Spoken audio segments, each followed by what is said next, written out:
Hello दोस्तों, नमस्कार। कैसे हैं आप लोग? उम्मीद करते हैं अच्छे होंगे, स्वस्थ होंगे। तो पुनः एक बार स्वागत है आपका कैरियर मास्टर 43 के ऑनलाइन प्लेटफॉर्म पर। तो आज के वीडियो में हम हिंदी के एक बहुत ही महत्वपूर्ण सेगमेंट पर बात करने वाले हैं। महत्वपूर्ण इसलिए है क्योंकि वो कोई भी ऐसा एग्जाम है ही नहीं है जिसमें यदि हिंदी को शामिल किया गया हो और वो सेगमेंट से क्वेश्चन ना आवे। जैसा बोर्ड पर आप देख पा रहे हैं, और उस सेगमेंट का नाम है संधि। हिंदी के बहुत सारे जो टॉपिक्स हैं उनमें सबसे महत्वपूर्ण तो नहीं कह सकते हैं, लेकिन महत्वपूर्ण टॉपिक्स में से एक संधि है और यहां से क्वेश्चन आपको मिलते ही मिलते हैं। तो हम इस लेक्चर में संधि के बारे में बात करेंगे और बहुत आसान तरीके से एकदम मैथमेटिकल वे में हम संधि को समझेंगे। क्योंकि देखिए, संधि एक ऐसा टॉपिक है जिसको हम रट करके नहीं समझ सकते हैं या नहीं याद कर पाएंगे, क्योंकि किसी भी शब्द का संधि विच्छेद हमसे पूछा जा सकता है। तो सबसे सरल तरीका है कि यदि इसके नियम को, जैसे मैथमेटिक्स में हम फार्मूले के तहत किसी क्वेश्चंस को सॉल्व कर लेते हैं, हर एक क्वेश्चन को सॉल्व करने का एक नियम होता है, ऐसे ही संधि को समझने से पहले उसके नियम को समझ लेना चाहिए। इस पर भी हम बात करेंगे। साथ साथ में संधियों को, जैसे कोई संधि शब्द है, संधियुक्त शब्द है, तो कैसे पहचानेंगे कि इसमें कौन सा संधि है, इस पर भी बात करेंगे। ठीक है ना? तो चलिए आज के लेक्चर की शुरुआत की जाती है। तो सबसे पहले समझते हैं कि संधि होती क्या है, संधि कहते किसे हैं, और विच्छेद क्या होता है या संधि विच्छेद क्या होता है। तो इसी से लेक्चर की शुरुआत की जाती है। तो चलिए, जैसे कहा है संधि, तो संधि होता क्या है। तो यदि संधि का शाब्दिक अर्थ पर बात कर लें कि संधि का शाब्दिक अर्थ क्या होता है, तो शाब्दिक अर्थ या मेल कह सकते हैं, या तो सहयोग कह सकते हैं, या तो समझौता कह सकते हैं। मतलब जो संधि का प्रॉपर वे में जो अर्थ होता है, शाब्दिक अर्थ होता है, वो मेल भी होता है, सहयोग भी होता है, समझौता भी होता है। अब यहां हम संधि शब्द का क्या अर्थ लेंगे, तो सहयोग और समझौता से तो यहां मतलब नहीं है। यहां जो संधि का हम शाब्दिक अर्थ लेंगे वो मेल लेंगे। संधि का जो शाब्दिक अर्थ लेंगे वो मेल लेंगे। अब किसका मेल, संधि में किसका मेल, तो दो वर्णों का मेल। संधि में किसका मेल, दो वर्णों का मेल। ठीक है ना? तो संधि का शाब्दिक अर्थ क्या होता है, यहां हम मेल लेंगे। ठीक है ना? अब व्याकरण में संधि शब्द का प्रयोग वर्ण विकार के अर्थ में किया जाता है। विकार का मतलब होता है परिवर्तन, वर्ण का मतलब वर्ण, और विकार का मतलब परिवर्तन होता है। अर्थात यहां वर्णों में जो परिवर्तन होता है उस सेंस में हम हिंदी व्याकरण में संधि का अर्थ लेते हैं। ठीक है ना? तो संधि का मतलब मेल होता है, इसको वर्ण परिवर्तन के रूप में समझा जाता है या इसका अर्थ लगाया जाता है।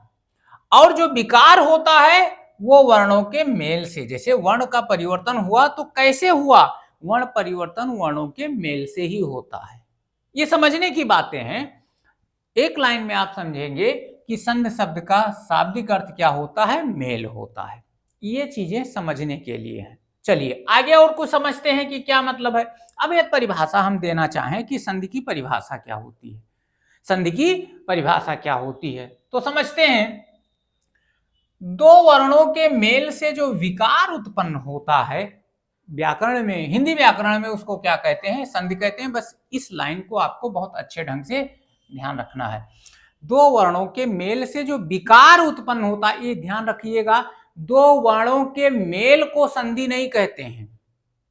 मेल से जो विकार उत्पन्न होता है उसको संधि कहते हैं, क्योंकि इसके पहले अभी आपने ये देखा है कि देखिए, वर्ण विकार के अर्थ में संधि को लगाया गया है।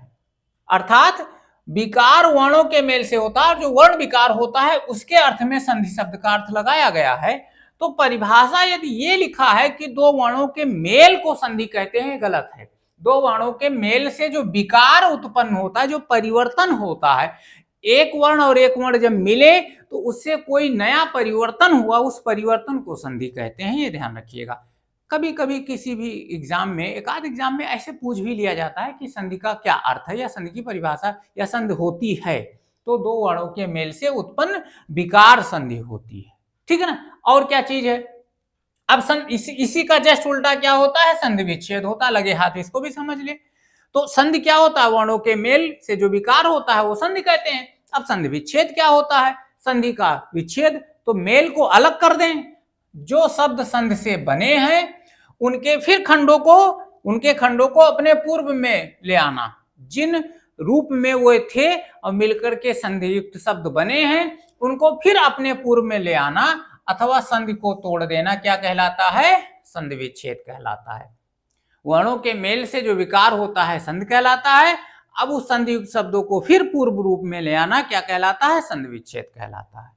आया समझ में। और क्या है, देखो ये समझने की चीजें हैं। संधि संस्कृत भाषा का एक आवश्यक अंग है, क्योंकि संस्कृत भाषा के नियमों को हमने हिंदी में ले लिया है, तो एक आवश्यक अंग है। और क्या कह रहा, चूंकि हिंदी में तत्सम शब्दों की बहुलता के कारण तत्सम शब्द अधिकांश मात्रा में हिंदी में प्रयोग किए गए हैं, तो तत्सम शब्दों की बहुलता के कारण संस्कृत के संधि के नियमों को वैसे ही हिंदी में हम प्रयोग करते हैं। जो संस्कृत में संधि के नियम हैं वैसे ही या वही नियम हम हिंदी में प्रयोग कर लेते हैं। हिंदी में जो संधि है उसके वही नियम है जो संस्कृत भाषा में संधि के नियम है। कारण, क्योंकि हिंदी में बहुत सारे तत्सम शब्द प्रयोग किए जाते हैं और तत्सम शब्द वो होते हैं जो संस्कृत के समान होते हैं या ज्यों के त्यों उसी रूप में हिंदी भाषा में प्रयोग कर लिए जाते हैं। ठीक है ना। चलिए, तत्सम शब्दों के अतिरिक्त हिंदी में और बहुत सारे प्रचलित शब्द हैं।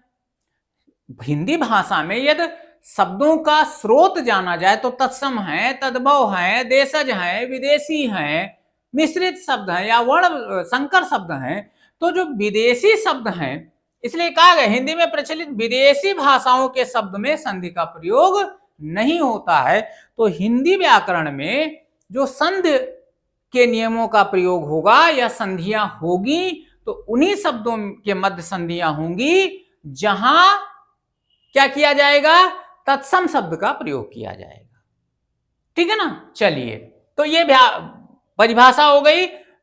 उत्पन्न विकार को क्या कहते हैं, व्याकरण में संधि कहते हैं। कैसे कैसे प्रयोग किया जाता है। चलिए कुछ और बात किया जाए। अब यदि हिंदी में बात करें तो संधि कितने प्रकार की होती है, थोड़ा सा इस पर बात किया जाए। तो हिंदी व्याकरण में संधियां 3 प्रकार की होती हैं। कितने प्रकार की होती हैं, 3 प्रकार की संधियां होती हैं। हिंदी व्याकरण में 3 प्रकार की संधि होती है, स्वर संधि, व्यंजन संधि और विसर्ग संधि। स्वर संधि, व्यंजन संधि और विसर्ग संधि।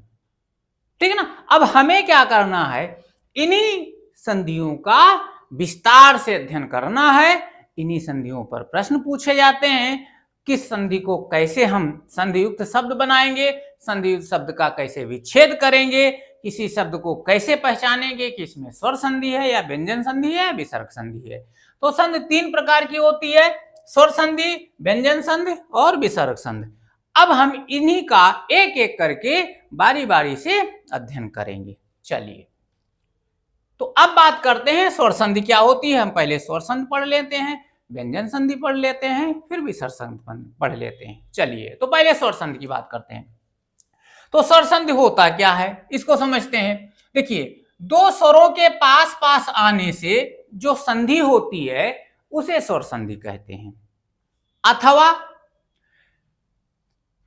स्वर से स्वर के मेल से, जब स्वर से स्वर मिलता है तो उसका जब मेल हुआ और मेल से जो विकार उत्पन्न होता है उसे स्वर संधि कहते हैं। स्वर से स्वर का जब मेल हुआ तो उससे जो विकार उत्पन्न होता है उसको क्या कहते हैं, स्वर संधि कहते हैं। ठीक है ना। अब जैसे देखो कैसे विकार हुआ, जैसे आ और आ मिला तो स्वर से स्वर का मेल हुआ। अब इससे जो नया शब्द बनेगा, जो नया वर्ण बनेगा उसी को क्या कह लेंगे, संधि कह लेंगे। ठीक है ना। ई का ई से, चूंकि स्वर का स्वर से ही मेल होगा, स्वर संधि में स्वर का स्वर से ही मेल होगा, अर्थात पहले वर्ण भी स्वर होंगे और दूसरे वर्ण भी स्वर होंगे। ई का ई से, ऊ का ऊ से, आ का ई से, जैसे आ का ए से, आ का ओ से, ऐसे बहुत सारे वर्ण मिलेंगे, संधि होगा। शर्त यह है कि स्वर, दोनों वर्ण स्वर ही होने चाहिए। तो स्वर के मेल से या स्वर से जब स्वर मिलता है तो उससे जो विकार उत्पन्न होता है उसको हम स्वर संधि कहते हैं। अब स्वर संधि के भेद कितने होते हैं, यहीं से हमारा शुरुआत होता है क्वेश्चन बनना। तो आइए, अब स्वर संधि तो समझ में आया कि स्वर का मेल स्वर से ही होगा तो स्वर संधि बनेगी। अब जो मेल होता है वो कई तरीके से होता है, डिफरेंट टाइप के मेल होते हैं, कई विविध तरीके से स्वर का स्वर से मेल होता है। तो उसी विविध तरीकों के आधार पर स्वर संधि के 5 भेद होते हैं, अर्थात स्वर संधि 5 प्रकार से मेल होकर के बनती है। और इसी आधार पर जब 5 भेद होते हैं, पहला दीर्घ स्वर संधि, दूसरा गुण स्वर संधि, तीसरा वृद्धि स्वर संधि, चौथा यण स्वर संधि और पांचवा अयाद स्वर संधि। ये स्वर संधि के 5 भेद होते हैं। यहीं से क्वेश्चन बनना शुरू हो जाएगा, क्योंकि कभी कभी किसी एग्जाम में पूछे गए हैं और पूछ भी लिए जाते कि निम्न में कौन सा स्वर संधि के भेद नहीं है या निम्न में कौन सा स्वर संधि के भेद हैं। तो ध्यान रखिएगा, स्वर संधि के 5 भेद कौन कौन से, दीर्घ स्वर संधि, दीर्घ स्वर संधि कहिए या दीर्घ संधि कहिए, बातें कहिए, दीर्घ संधि, गुण संधि, वृद्धि संधि, यण संधि और अयाद संधि। ये स्वर संधि के 5 भेद होते हैं। आया समझ में। अब आइए एक एक करके, अब पहले 5 स्वर संधि के 5 संधियों को पढ़ लेंगे, फिर व्यंजन पढ़ेंगे, फिर विसर्ग पढ़ेंगे।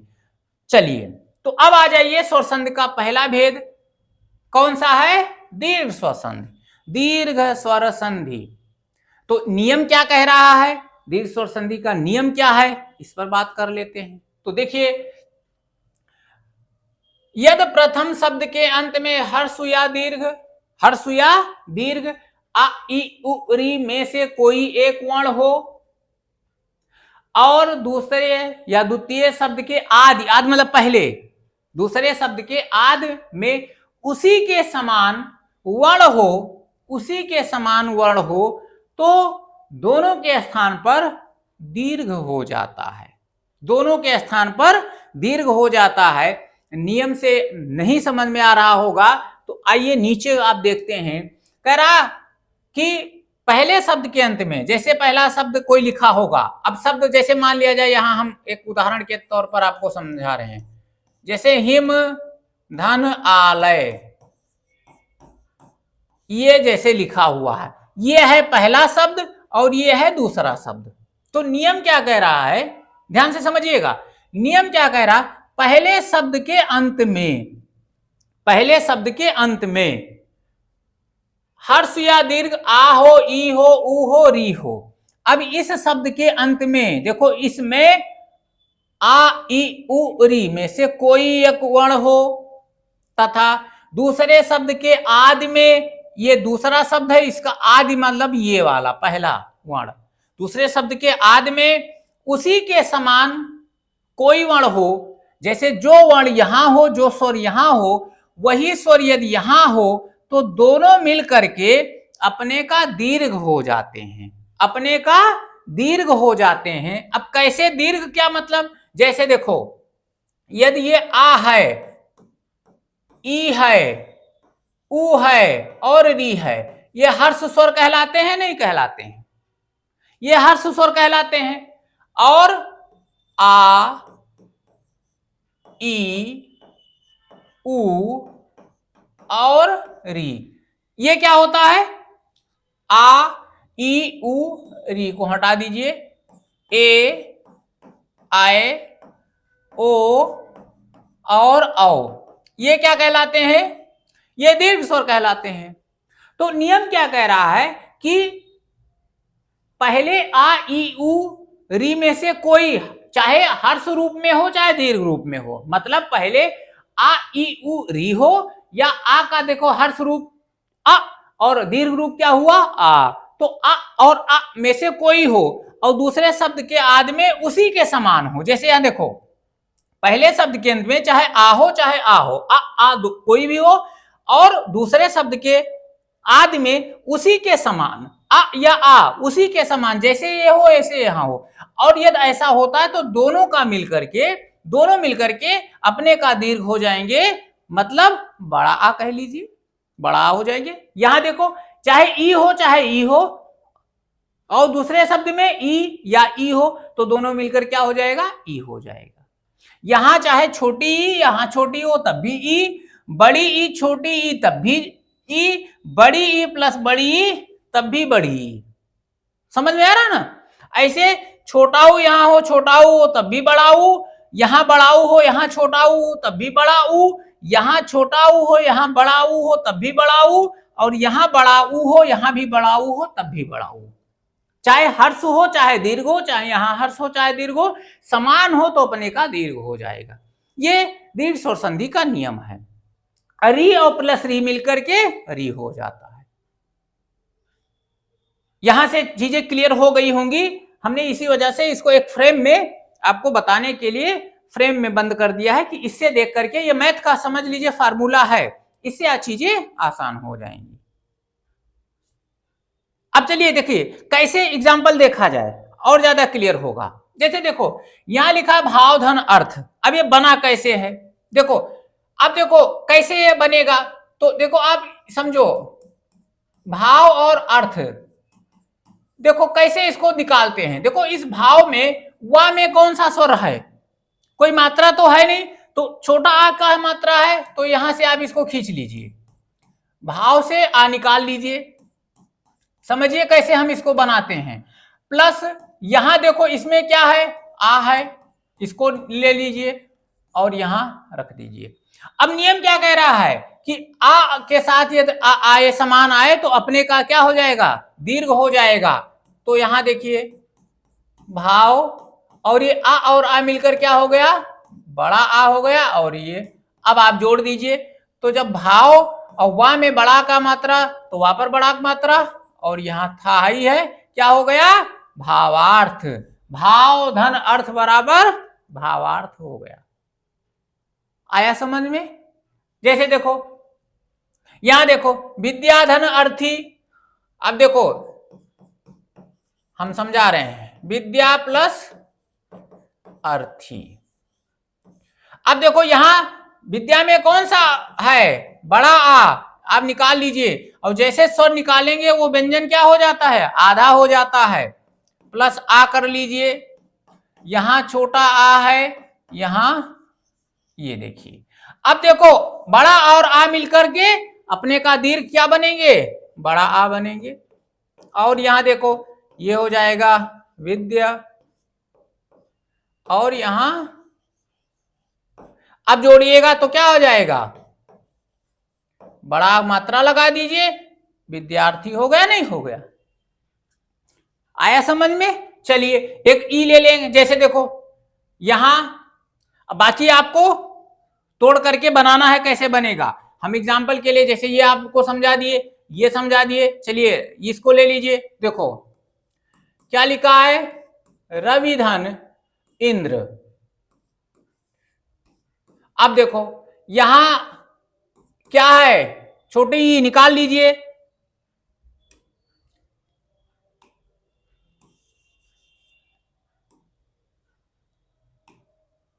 देखिए निकालिए छोटी मात्रा, जैसे निकालेंगे आधा बचेगा, यहां छोटी ले लीजिए और यहां आधा ना उतरा।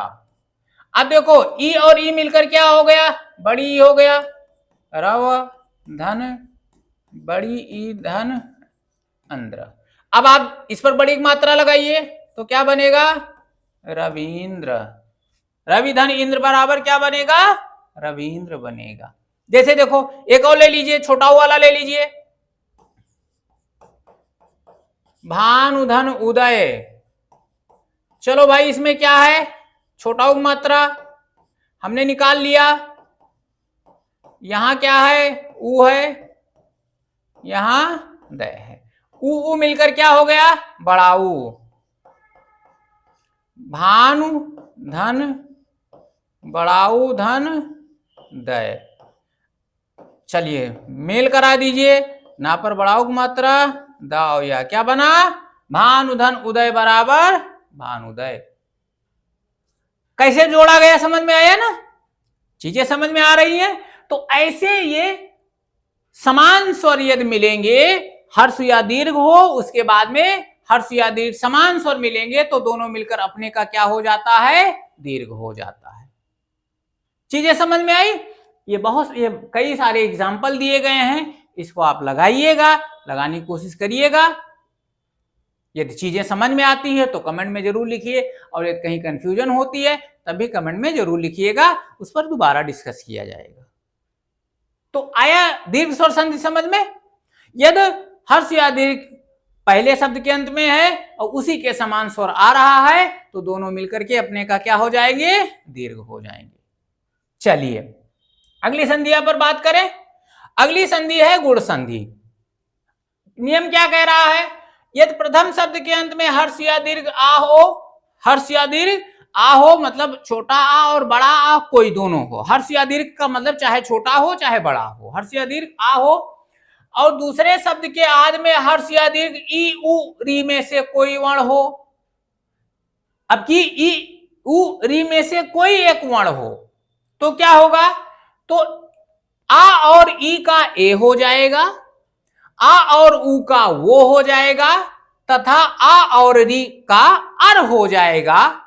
ये गुण संधि का नियम है। जैसे देखो, यदि पहले आ में कोई हो और उसके बाद में ई आए, तो आ और ई मिलकर ए, आ और उ मिलकर ओ, और आ और री मिलकर अर हो जाता है। ये गुण संधि का नियम कह रहा है। चीज समझ में आई ना। एग्जाम्पल के साथ इसको और क्लियर किया जाए। देखो यहां कह रहा है देवधन इंद्र। कैसे देवेंद्र बना है, देवधन इंद्र। अब देखो यहां देव में वा में कौन सा अक्षर है, आ है, यहां छोटी ई है। नियम कह रहा आ और ई मिलकर ए हो गया, देवधन ए धन, जोड़ दीजिए, वा पर एक मात्रा लगा दीजिए, क्या बन गया, देवेंद्र। चलिए देखिए दूसरा है सर्वधन उत्तम। सर्व, एक हम इस पर बात कर लिए, एक इस पर बात कर ले। सर्वधन उत्तम, यहां से आ निकालिए,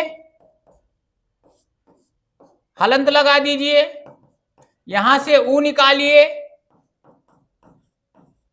अब आ और ऊ मिलकर क्या हो जाता है, ओ हो जाता है, जोड़ दीजिए।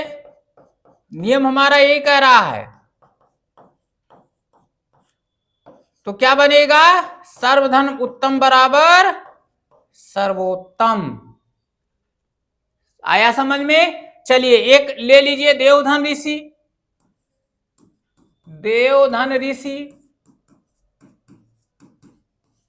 क्या कह रहा है, यदि आ के बाद री आवे तो दोनों मिलकर क्या हो जाते हैं, अर हो जाते हैं, आ और री मिलकर। तो यहां देव हो गया, अर हो गया और सी हो गया। इसको जब जोड़ेंगे तो क्या बनेगा, देवर्षि। ऐसे सप्तधन ऋषि बराबर सप्तर्षि। ऐसे महाधन ऊर्जा बराबर महोर्जा।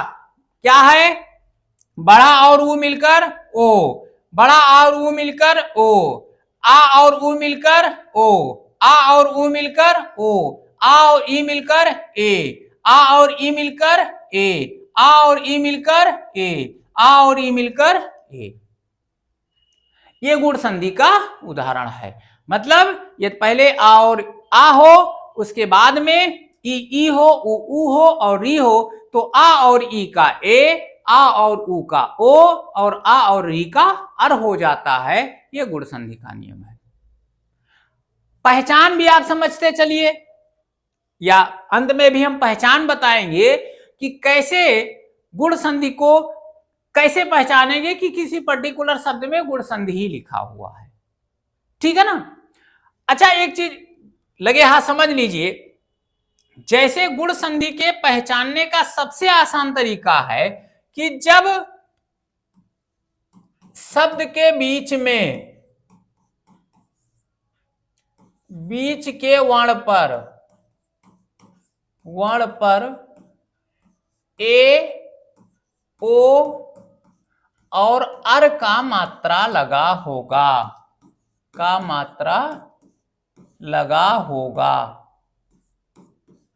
ठीक है ना। ये गुण संधि के पहचान का तरीका है।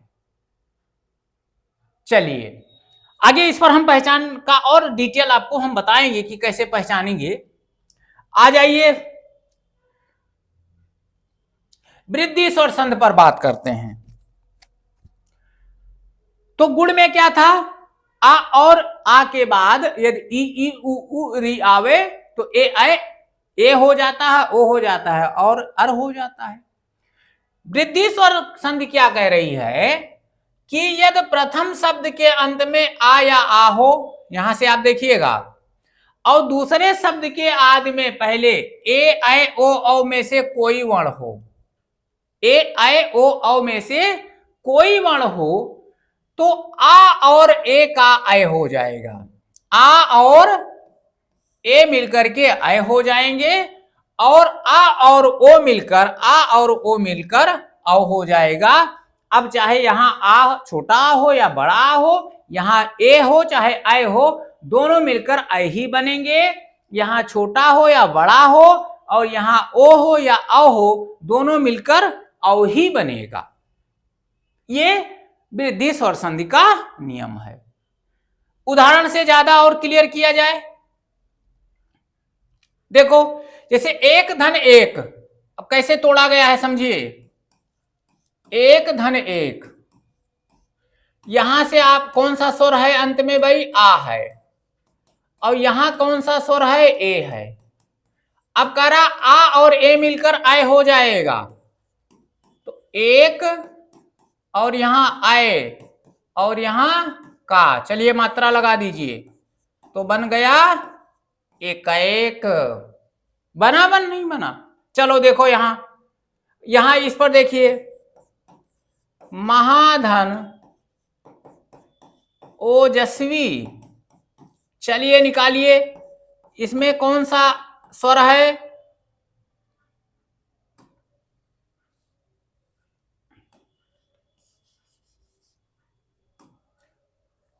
कौन सा इसमें स्वर है, बड़ा आ निकाल लीजिए। यहां क्या है, ओ निकाल लीजिए, यहां जस्वी है। चलिए जोड़ दीजिए, आ और ओ मिलकर औ बनेगा,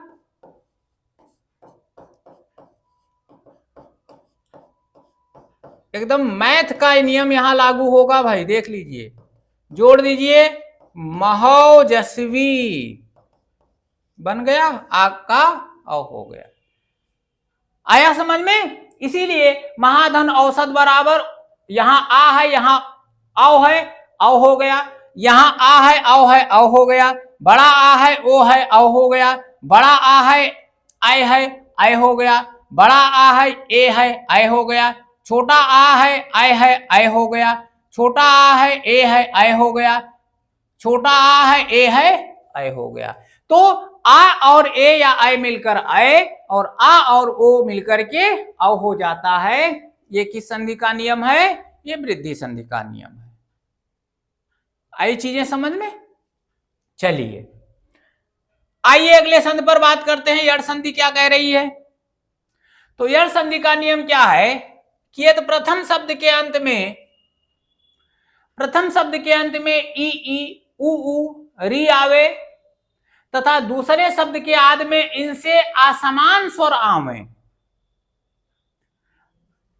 ई उ री से हट करके कोई स्वर आएगा, तो ई का या उ का वा और री का रा हो जाएगा। जैसे यहां यदि ई मान लिया जाए ई या ई में से कोई आ रहा है और इसके बाद इससे असमान स्वर का मतलब ई और ई ना हो, बल्कि आ हो सकता है, बड़ा आ हो सकता है, उ हो सकता है, ए हो सकता है, औ हो सकता है, लेकिन ई के बाद ई ना हो।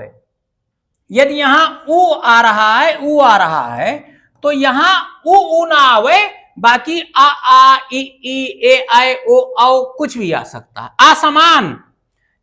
समझ में आ रहा? यहां जैसे री आ रहा है तो री के बाद री ना आवे, इनसे हट करके कोई जो 10 स्वर बचे हैं वो आ जाए। तो इसीलिए कहा गया है कि पहले यदि ई उ री में से कोई यदि आ रहा है और बाद में इनसे असमान स्वर आ रहा है तो ई और ई का या हो जाता है, उ और उ का व हो जाता है तथा री का र हो जाता है। यहां देख लीजिए फ्रेम में, आप देखिए ई के बाद कोई असमान स्वर आएगा तो या, उ के बाद अन्य असमान स्वर आएगा तो वा, और री के बाद अन्य समान स्वर आएगा तो रा हो जाएगा।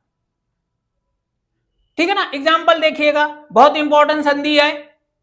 देखिए अतिधन आवश्यक लिखा है। अब यहां देखिए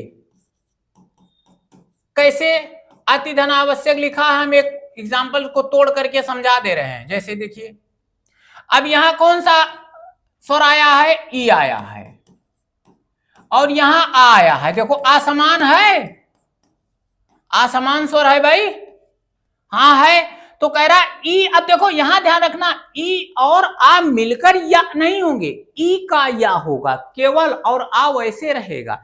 ई का या, उ का वा और री का रा होगा, उधर वाले वैसे रहेंगे, दोनों मिलकर नहीं लिखा है, ई का या होगा। तो यहां अत धन या और ये वैसे रहेगा। अभी तक दोनों मिलकर बदलते थे, लेकिन यण और अयाद में दोनों नहीं बदलते हैं, केवल एक बदलता है, वश्यक। अब देखो तो ये जोड़ेंगे तो अब यहां चूंकि ये स्वर नहीं है तो इसलिए ये आधा रह गया और इस या के साथ बड़ा आ जुड़ेगा तो अत्यावश्यक। अतिधन आवश्यक बराबर क्या हुआ? अत्यावश्यक। चीजें समझ में आई? जैसे देखो इसको समझते हैं, सुधन आगत, यहां कौन सा स्वर है?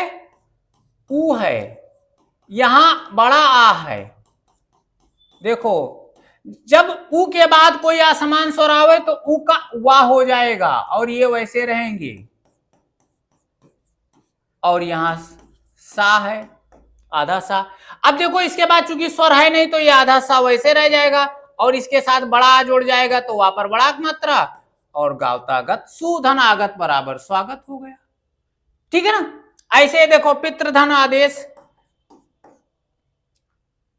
यहां देखो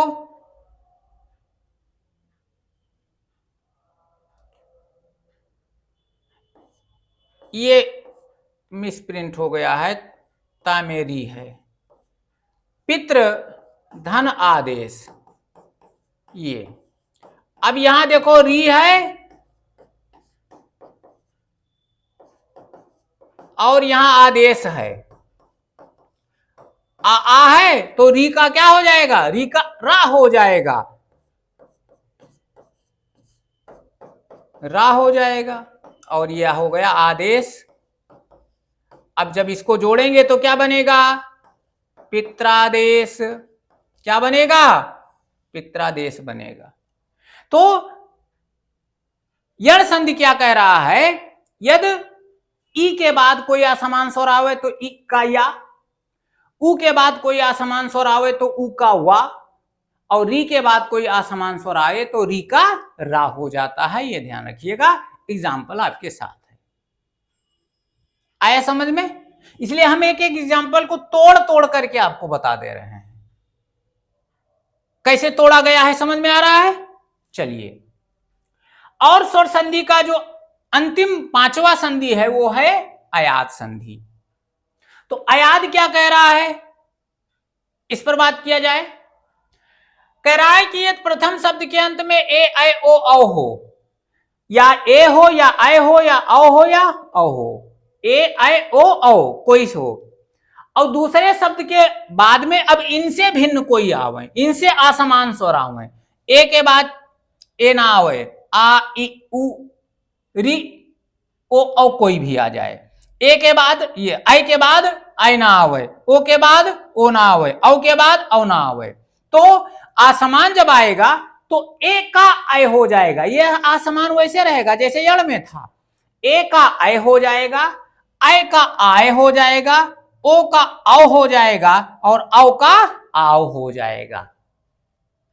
समझ में आया? ए के बाद कोई असमान आएगा तो जहां ए लिखा है उसका आय हो जाएगा, जहां आय है वहां आय हो जाएगा, जहां ओ है वहां औ हो जाएगा, और जहां औ है वहां आव हो जाएगा। ये कह रहा है अयाद संधि।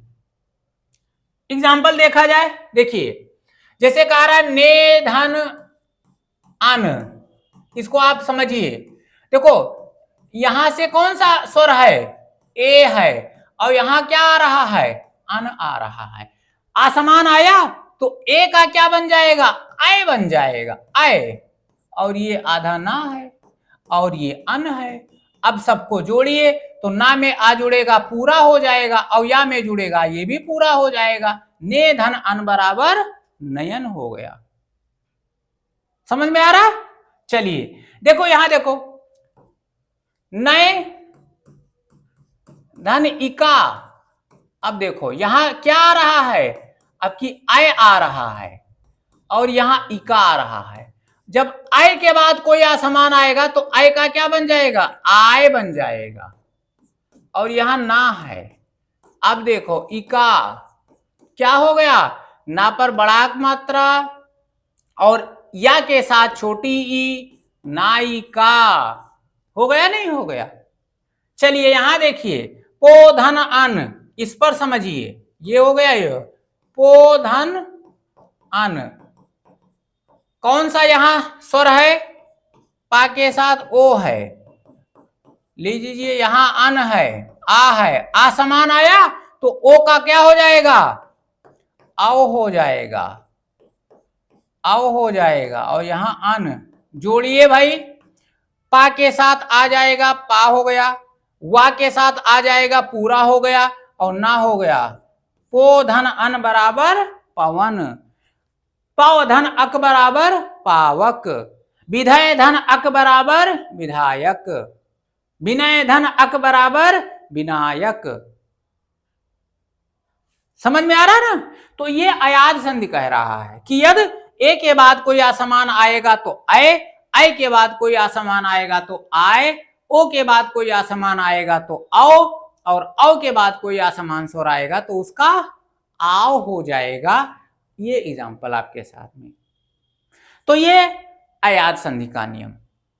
तो ये स्वर संधि के 5 भेद होते हैं, पांचों का एग्जाम्पल आपके सामने रहा, कौन कौन से, वृद्धि गुण, कौन से, दीर्घ वृद्धि गुण या दीर्घ गुण वृद्धि यण और अयाद, ये स्वर संधि के 5 भेद होते हैं।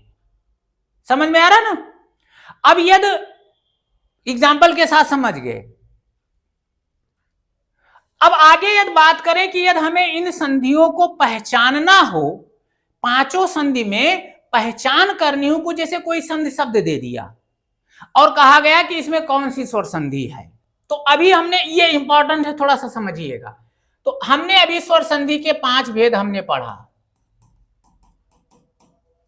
5 भेद पढ़ा, कौन सा, दीर्घ गुण, बहुत ध्यान से समझिएगा, वृद्धि यण और अयादि।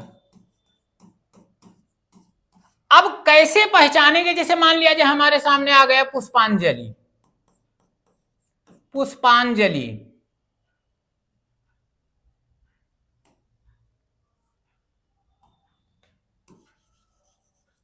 जैसे हमारे सामने आ गया पुष्पांजलि लिखा है,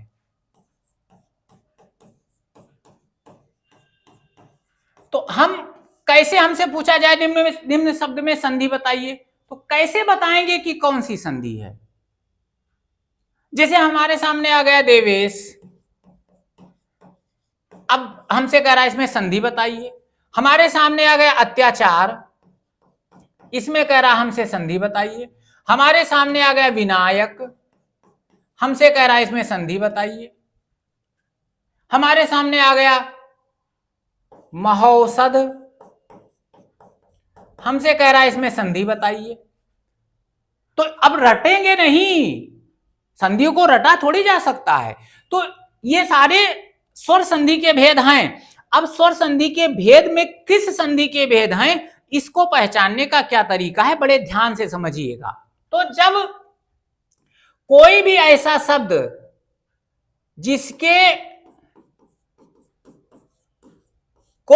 शब्द जिसके बीच में ध्यान रखिएगा, बड़ा आ, बड़ी ई, बड़ा ऊ और री का मात्रा लगा हो, शब्द के बीच में बड़ा आ, बड़ी ई, बड़ा ऊ और री का मात्रा लगा हो, तो वहां जान जाइए कि वो शब्द दीर्घ स्वर संधि का उदाहरण है। कुछ एकाध शब्द अपवाद हैं उसको छोड़ करके, मोस्टली आप समझ जाएंगे कि यह दीर्घ स्वर संधि का उदाहरण है यदि उस शब्द के बीच में बड़ा आ, बड़ी ई, बड़ा ऊ या री का मात्रा लगा हो। जैसे आप देखिए ये बहुत सारे शब्द हैं, अब कहां बड़ा आ का मात्रा लगा है, तो आप कहेंगे यहां भी बड़ा आ का मात्रा लगा है, यहां भी बड़ा आ का मात्रा लगा है, यहां भी बड़ा आ का मात्रा लगा है, इसमें तो नहीं लगा है। तो इसमें कौन सा होगा? तो अभी जब पांचों के पहचान का तरीका आपको बता देंगे तो बड़े आराम से समझ जाएंगे। तो चलिए, दीर्घ स्वर संधि क्या कह रहा है कि बीच में बड़ा आ, बड़ी ई, बड़ा ऊ और री का मात्रा लगा हो तो दीर्घ होगा। गुण कैसे होगा, ध्यान से समझिएगा। यदि बीच से ही पहचानना है, बीच में क्या लगा हो, ए,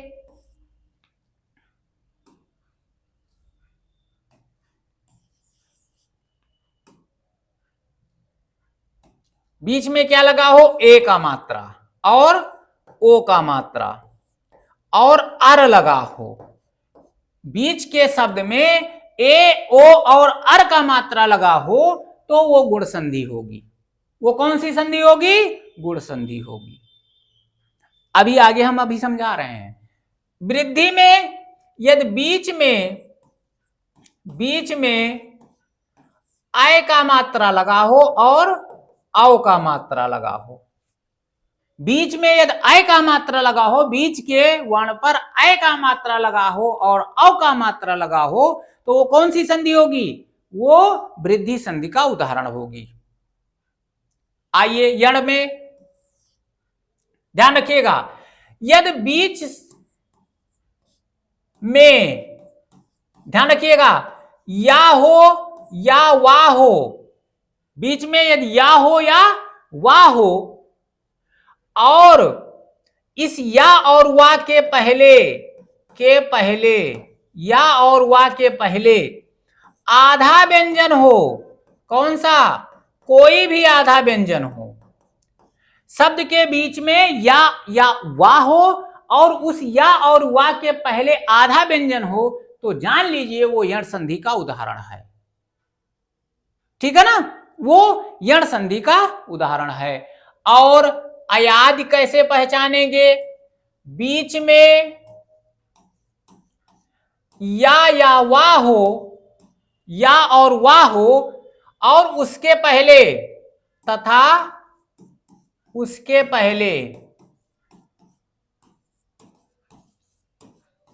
पूरा व्यंजन हो, उसके पहले पूरा व्यंजन हो, तो वो अयाद का उदाहरण होगा, वो अयाद संधि का उदाहरण होगा। अब आ जाइए, देखिए यहां देखो बीच के अक्षर पर बड़ा आ, देखो बड़ा आ है, या तो नहीं है, वा तो नहीं है, बड़ा आ का उदाहरण है, बड़ा आ है, तो ये किसका उदाहरण हो गया? अर्थात पुष्पांजलि में कौन सा संधि है? दीर्घ संधि है। चलिए देवेश में देखो बीच के वर्ण पर ए का मात्रा है, ए का मात्रा है, देवेश है, रमेश है, सुरेश है, महेश है, बीच के वर्ण पर ए का मात्रा है, ये गुण संधि का उदाहरण हो गया। देखिए महौषध, बीच के वर्ण पर औ का मात्रा है, आय का मात्रा या औ का मात्रा हो तो कौन सी संधि होती है? वृद्धि संधि होती है। यह महोसत किस संधि का उदाहरण है? वृद्धि संधि का उदाहरण है। ऐसे देखो, यहां देखो, बीच के अक्षर पर या वाह है और उसके पहले आधा व्यंजन है, तो ये जो अत्याचार है ये किसका उदाहरण है? गुण संधि का उदाहरण है। बीच के अक्षर पर यदि या और वाह हो और उसके पहले आधा व्यंजन हो तो वो यण संधि का उदाहरण होती है। बीच के अक्षर पर या है और उसके पहले आधा है, जैसे हमने भी उदाहरण दिया था स्वागत। क्या उदाहरण दिया था? स्वागत। देखो, बीच के अक्षर में वाह है और उसके पहले आधा व्यंजन है, ये यण का उदाहरण हो गया। और बीच में या वाह हो और उसके पहले पूरा व्यंजन हो तो ये अयाद का उदाहरण है। जैसे देखो, विनायक, या है और उसके पहले पूरा व्यंजन है, विनायक, विधायक, नायिका, पावक, पावन, पवन, सब किसका उदाहरण है? नयन, शयन, चयन, ये सब या है और पहले पूरा व्यंजन है, ये सभी अयादि का उदाहरण है। तो पहचान का क्या तरीका है? स्वर संधि के पांचों भेद का पहचान का तरीका है कि यदि बीच के अक्षर पर बड़ा आ, बड़ी ई, बड़ा ऊ और री का मात्रा हो तो वो दीर्घ संधि, ए और ओ का मात्रा और अर का मात्रा हो तो गुण संधि, आय और औ का मात्रा हो तो वृद्धि संधि, बीच का अक्षर या और वाह हो और उसके पहले आधा व्यंजन हो तो यण संधि, और बीच का अक्षर या और वाह हो और उसके पहले पूरा व्यंजन हो तो वो अयाद संधि का उदाहरण होता है। ये हमने आपको एक चार्ट के द्वारा समझा दिया। आया समझ में?